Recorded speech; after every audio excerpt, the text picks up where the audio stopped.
एक समय की बात है। एक जंगल में रहते थे चींटियों का समूह। चींटियां थे बहुत परिश्रमी और सक्रिय। सब चींटी गाना गाते काम करते थे और खाना जमाया करते थे। जब सब चींटी काम कर रहे थे, तब मोगरियों की एक झुंड बीच में आकर उनके रास्ते में बाधा डाल रहे थे।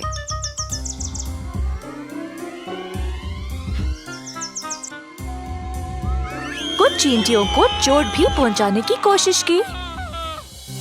हा हा हा हा हा, तुम सबको तमीज नहीं है? तुम लोगों की वजह से मेरे दोस्तों को चोट पहुंची है। इतना रूखापन अच्छी बात नहीं है। हा हा हा,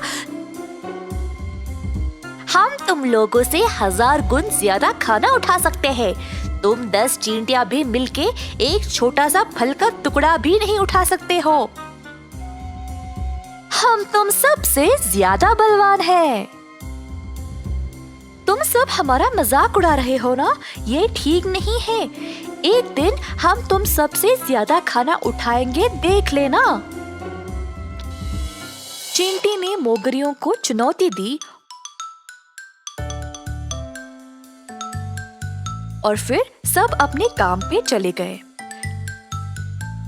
काम समाप्त होने के बाद चींटी ने अपने साथियों से बोला कि उसने मोगरी को चुनौती दी कि वह उनसे ज्यादा भार उठाएंगे। अपने साथियों को बोला कि अपने आप को बलवान बनाए ताकि सब चुनौती जीत पाए। अगले दिन से सब चींटी थोड़ा थोड़ा भार उठाने लगे और कुछ ही दिनों में वे भारी चीजें भी उठा पा रहे थे। हर रोज अभ्यास किया और अपने आप को ताकतवर बनाया। दिन पे दिन बीत गए और चींटी तगड़े बन गए। मोगरियों का सामना करने के लिए थे तैयार। इसी दौरान चींटियों को मोगरी से एक पत्र मिला। पत्र में लिखा था कि कल के दिन चुनौती के लिए सब चींटी तैयार रहे। सब चींटी हुए तैयार और सुरक्षित उपाय लिए। अगले दिन मोगरियों की झुंड समूह बनाकर आगे आए। सबके सामने घोषित किया कि उन्होंने सबसे बलवान और शक्तिशाली मोगरी को लाया है मुकाबला के लिए। मोगरी था लाल रंग का और उसका चेहरा था कठोर। सब चींटियां उस लाल मोगरी को देख के चिंतित हो गए।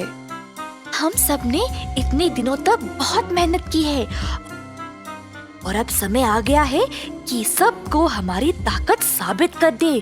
यही मौका है इनको दिखाने का कि हम दिखने में छोटे ही सही, पर बल हम में भी कूट कूट कर भरा है। चलो चले।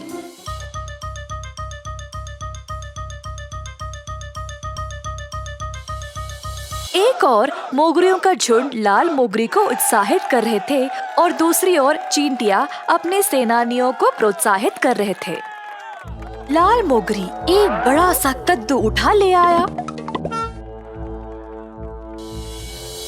चींटियों का समूह भी अपना कद्दू पूरी ताकत से उठाने की कोशिश कर रहे थे। मोगरियां चींटियों को संघर्ष करते हुए देखकर उन पे हंसने लगे, परंतु चींटियों ने हार नहीं माना और आखिरकार उन्होंने भी कद्दू को उठा लिया। मोगरियां आश्चर्य रह गए कि चींटियों को खुद पे कितना आत्मविश्वास था। मोगरियों को अंत में ये एहसास हुआ कि चींटियां सच में अपने से 1000 गुण ज्यादा भार उठा सकते थे। तुम सबने हमसे भी ज्यादा भार उठा दिखाया। हमें अब ये बात समझ आ गई और तुम सबको और परेशान नहीं करेंगे। हमें क्षमा कर दे और अब आप सबसे हम विदा लेते हैं। इस कहानी से हम ये सीखते हैं कि धीरज और अभ्यास से हम कुछ भी प्राप्त कर सकते हैं।